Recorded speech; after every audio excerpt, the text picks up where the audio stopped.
Bonjour YouTube! Ça fait longtemps que j'ai pas fait de vidéo. Je voulais juste faire une vidéo aujourd'hui là, sur trois petites choses faciles. Donc, première chose, on a eu nos premières chutes de neige les derniers jours. J'ai vu beaucoup de gens là, qui se demandaient comment activer le mode snow, le fameux mode snow. Donc ici, là, vous avez votre bouton Drive Mode. Faites juste maintenir 3 secondes et ça va activer votre mode snow. Donc, ce que ça fait, vous voyez, ça va mettre automatiquement votre régénération à 1 pour éviter qu'elle soit trop haute, puis que si vous arrivez sur une surface glacée, que ça fasse du dérapage. Puis, ça va jouer aussi là, sur la distribution de la puissance, dépendamment si vous avez la 4 roues motrices là, ou la propulsion comme moi. Moi, c'est sûr que je remarque quand je mets le mode snow que j'ai vraiment moins de puissance à bas régime. Là. C'est vraiment plus modéré, fait que ça risque de moins déraper là, quand vous êtes dans une situation où c'est qu'il y a de la neige.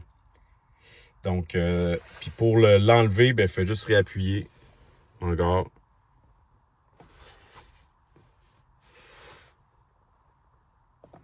Dans votre setting normal, sport ou éco. Donc, première chose.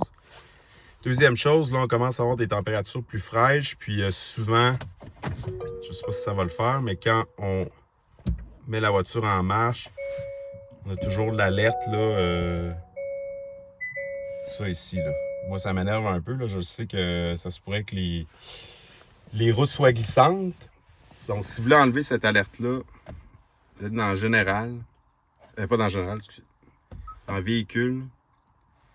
Et là, on va descendre dans Tableau de bord. Après ça, ici, Sélection contenu. Et là, vous voyez, là, Alerte route glacée. On enlève ça. Merci. Donc là, si j'éteins le véhicule, on va l'allumer.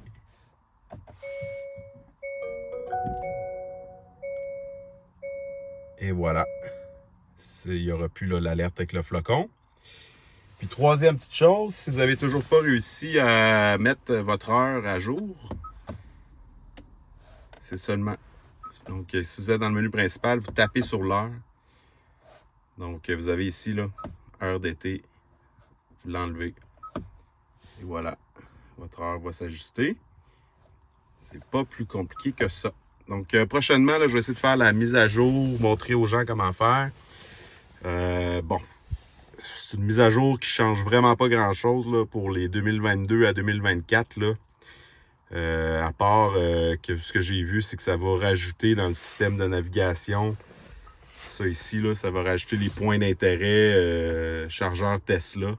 Sinon, il n'y a pas d'upgrade majeur comme on espérait tous avoir, que le système soit transféré au nouveau système qu'il y a dans les nouvelles Ioniq, puis qu'on puisse avoir le bouton de préconditionnement de la batterie automatique, qu'on ne soit pas obligé de passer par le système pour mettre une destination pour que le préconditionnement s'active. Fait que je suis un peu déçu que Hyundai n'ait pas fait ça. Là. Je sais pas, on dirait qu'ils ont abandonné les mises à jour sur les 2022 à 2024. Là.